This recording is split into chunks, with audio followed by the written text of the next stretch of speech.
Hello, my name's Andy Schmuckler. I like to give a lot of thought to what the forces are at work in our world, and a particular idea came to me that seemed like it needed to be said. Though maybe everybody kind of knows this. I don't think so, though. That is the idea I point to in the title here, that the problem the Democrats have about how they've fallen off a cliff in terms of their how people are feeling about them. Uh, it has an obvious source, which I think needs to be pointed to. Yeah, there are a lot of people who always hate the Democrats. I mean, that's a whole nother story. But the fall, this decline, has got to do with a simple truth, which is that we just had a must-win election.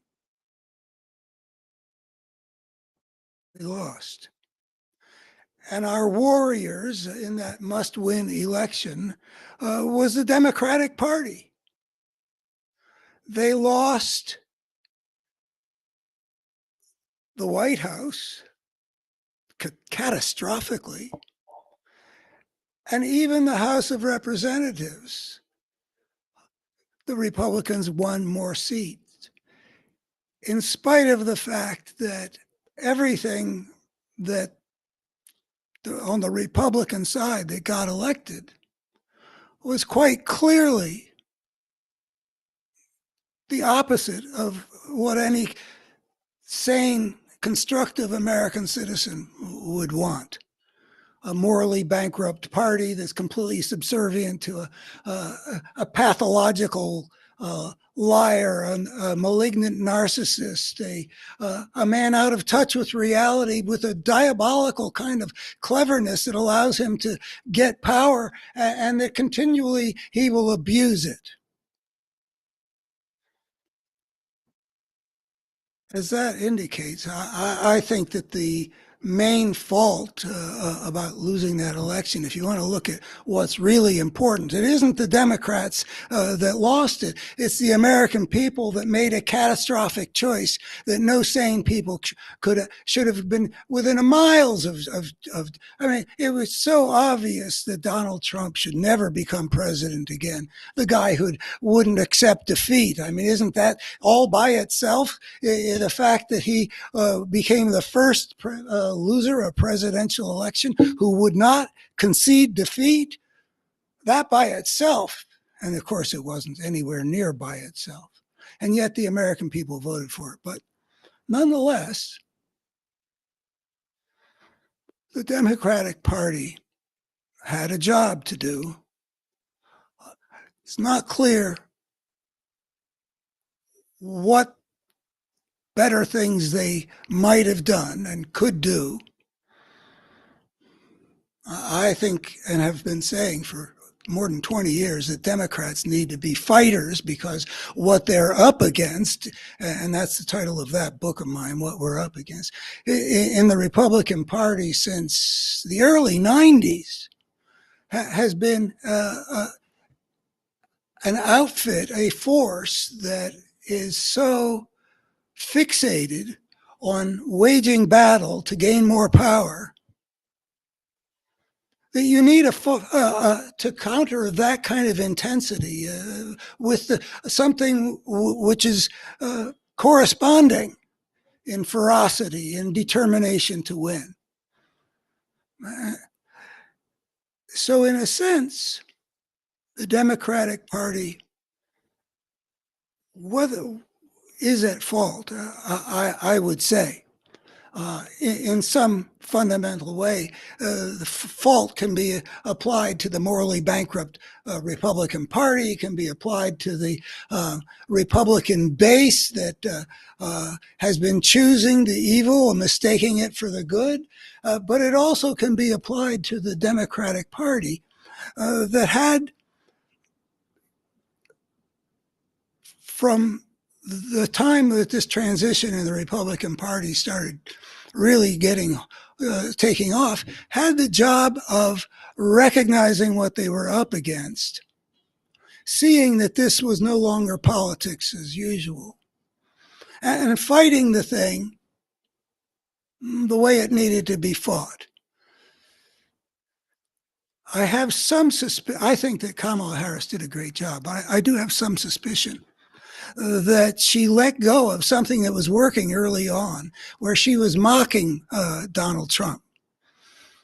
I think she took off because she was so good at that. And I don't think she continued doing that.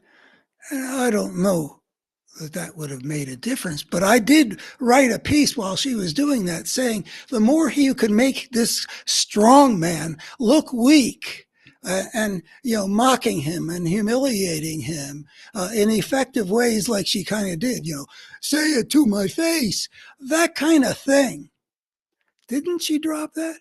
But anyway, it makes Trump look smaller and weaker. And I think she was scoring points off of him in the first few weeks of the campaign by doing that, because his appeal is that he's this big, tough guy.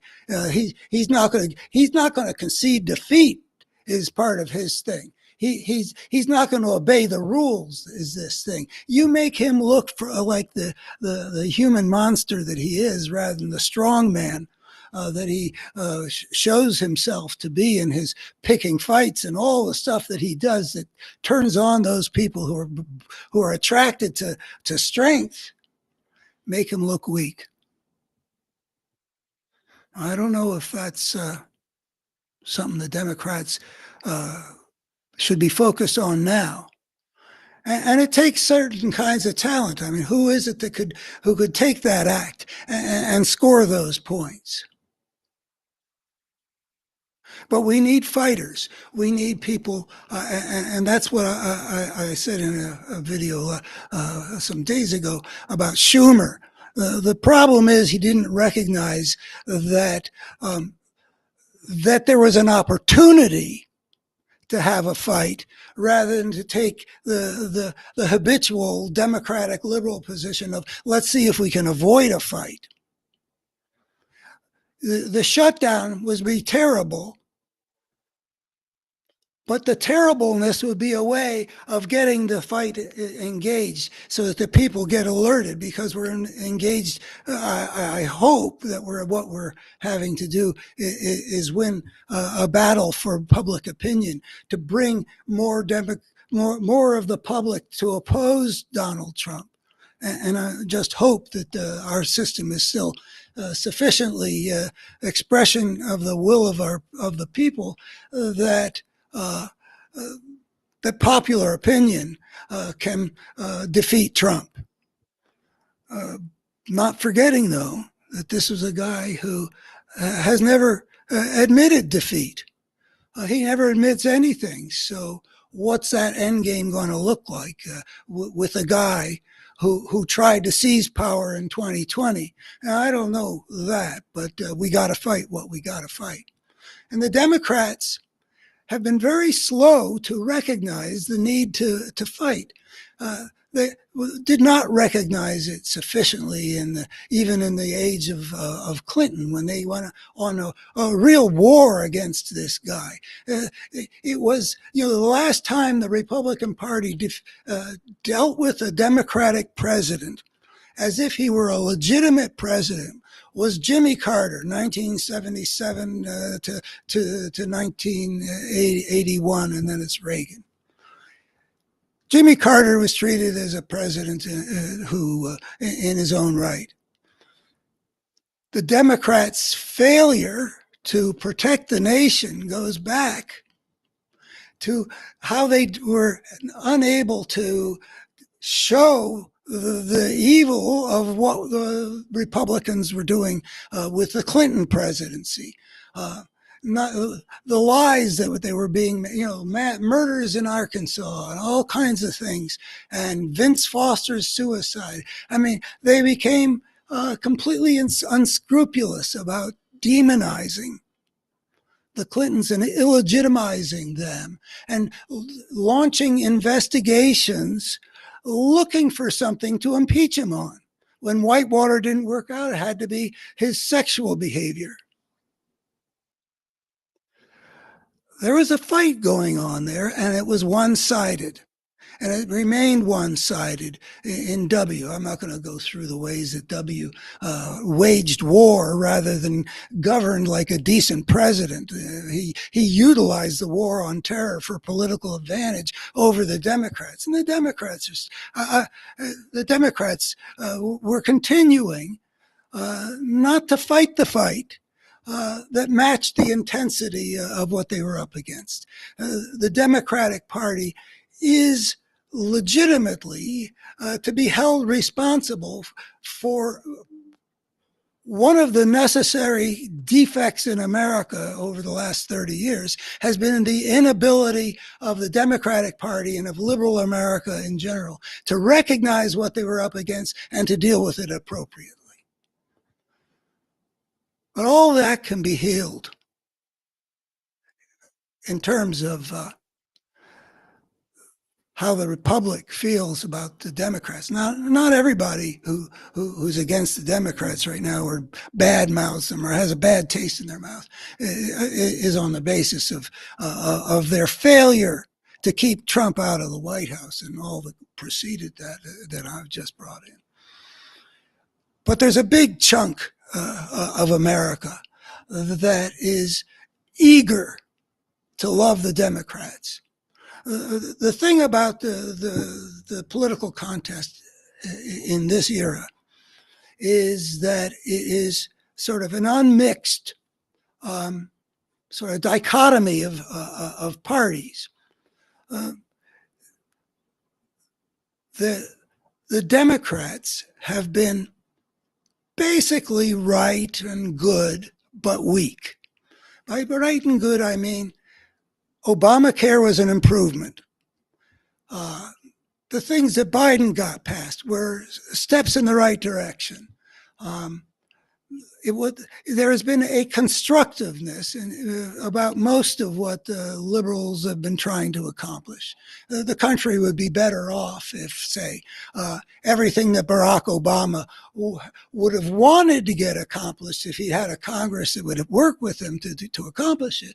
I think there's no doubt that the country would be a lot better off if he had been able to enact over 8 years a series of measures that would have they'd be well designed and they'd be well intentioned and they'd be pretty smart. Same with Biden. I mean, he did get a lot of things through, and I think that infrastructure and the climate change stuff. I think that the picture overwhelmingly is that the Democrats are trying to achieve things that move things in the direction that they should go. Now, contrast that, for example, everything that Trump has done since he became president. I can't think of a single thing which I would say, yeah, that's an improvement. It is really telling that everything he does shows that he is a destroyer. The constructive Democrats are weak, but the strength is now being wielded by the destructive Republican president who's got this completely servile Republican-controlled Congress.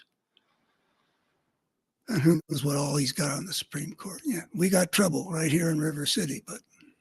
But the Democrats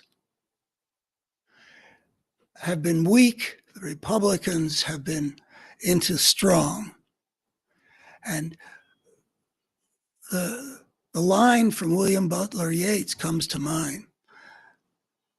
The best lack all conviction, while the worst are filled with a passionate intensity. So the Democrats have not matched the Republicans.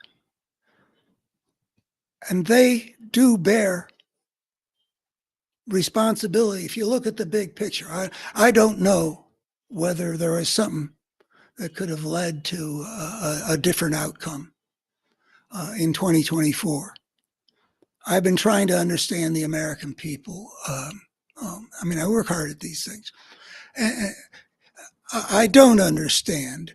I thought that I knew that 32% of Americans, according to some big good poll, really did want a strongman government, not democracy. I really thought that with everything that was so visible about Trump, that the overwhelming majority of Americans would be completely repelled by it. Americans don't want fascism, they want democracy. That was my belief. And in some ways, I still do think that that's true. But I thought that that meant that if the Republicans nominated this guy whose crimes we'd already heard so much about in the indictments, and who we all witnessed trying to steal an election, and what the January 6th committee exposed on national TV, how can there be very many Americans who don't realize this is really not what we want? But, I was mistaken. And I don't really understand how it got to be that after all that, all that was displayed about this guy, we were looking at him all the time, day after day, for years, and everything he did showed who and what he was, the way he acted at his trials. I mean, one disgrace piled upon another. How do you expect to get the decency of the American people to go along with that enough to elect him? Or even come close. I mean, toward the end of the campaign, people were optimistic. I was optimistic. People were optimistic that Kamala was going to win it, but they were asking, well, why is it even this close? And I don't know what the answer to that question is, but we do have a problem in the American people, which I don't understand. And so the question is okay, let's say we've got Democratic fighters who are up to the challenge that we need to have met right now to prevent the fascist force from permanently dismantling American democracy. What's the nature of the message you would send out? That would be important to know, because it would help you choose what message you want these fighters to be putting out, and in what tone. Do you want somebody like who will be rip at it and be? Do you want somebody like Tim Walz, who's pretty strong and is a fighter, but comes across as a nicer kind of a fighter? Not to whip up a certain, visceral antagonism toward this force of fascism, which it deserves, but to evoke a different kind of feeling. Or is it maybe we should have a variety of people out there who are speaking powerfully in ways to reach the American people and to pull more of the American public away from this ugly thing, this ugly leader heading this ugly force that's acting so destructively on America. And the NIH and our whole health science, NOAA in weather, dismantling our intelligence systems with the FBI, dismantling our procedures for giving people due process. I mean, there is an ugliness of this picture that should be presented. And if I'm right about that the American people still are basically more of them coming from a decent place than the people who are full of hate and rage and don't even care that the party they're supporting has nothing constructive to say. If we can pull some of those people away from Trump by appealing to the contrast between the values that they, I hope, really still do hold. They're not drawn to the evil, but they really do want something that's good. What kind of message would it be?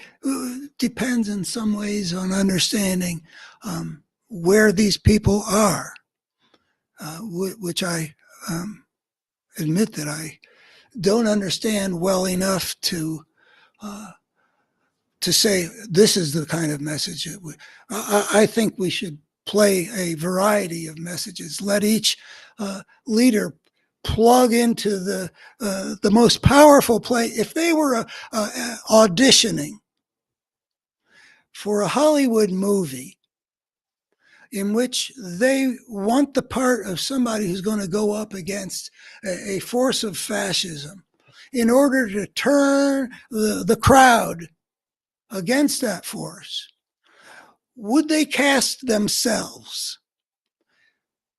Can they change their lines and their delivery in ways which give them their best shot at being cast by a Hollywood movie to play that role? I mean, there's a lot of range that heroes do, uh, but they're never weak in the movies. I think of Bruce Willis in the Die Hard movies, the way he talks when he goes up against the bad guys, and John Wayne and Burt Lancaster, actors from an earlier time that I know how to name. There are a lot of ways of being strong, and I think each leader should go for their own strongest way. Some of the leaders I think of are, besides, say, Tim Walz, who's doing some of that. I think of Elizabeth Warren having some such abilities. I think of Jamie Raskin, who's now the ranking Democrat on the House Judiciary Committee, who has some rhetorical abilities. I was thinking about Gavin Newsom, but he seems to have adopted a strategy which I think disqualifies him from being the kind of person who can turn people away against Trump. I think he seems to be trying to get them to like him better. Or maybe he's trying to appease Trump so he doesn't withhold the money they need after the Los Angeles fires. That would be the most benign interpretation. I think it is true that it would have been reckless for him to antagonize Trump at that time. But I don't know if he needs to go to the lengths he's been going to really kind of compromise the picture that what's risen on the right is not something to be ingratiating yourself to in any way. This is something which is simply destructive and must be defeated. Is he working his way into the Republican base, like his appearances on Fox News? Maybe he does have a strategy. Maybe he's preparing himself to fight, but I'm suspicious of the man. I wish I could name somebody on the Democratic side who has that kind of rhetorical ability that could really rouse the crowd in the way that the greatest orators have been known to do. I think we could use a Winston Churchill who makes people feel strong and ready for the battle. And I think we could have a Henry V who summons his army to the battle. I don't have any easy answers. But the Democratic Party can solve its problem of unfavorability by changing into being the warriors that we need at this time where there is a battle being waged by the other side with enormous intensity. Schumer's sense that we aren't there yet did not take into account the whole picture of what the Trump force has been doing. Yeah, we haven't gotten to the Supreme Court and him defying a court order from the Supremes. No, we haven't gotten to that. But we've got a multi-front war being waged with no end in sight. He committed again the Democrats' sin of not seeing what we're up against that's being displayed, and that calls for the same passionate intensity that is coming at us in a destructive spirit. So that's my thoughts. Also, in addition to fulfilling the needs of the more constructively minded people by fighting and winning, there are also a big component of American feeling world that goes for strength per se. You know, some people have said something about the people who would go for wrong but strong over weak but right. And I think there are a fair number of people for whom that is the case. I'd rather be right than president, isn't their point of view. I want to be on the winning side, is their point of view.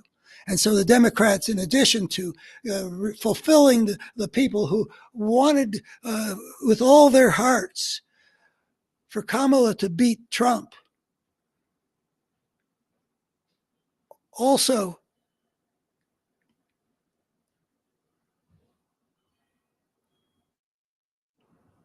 wanting wanting to have a winner.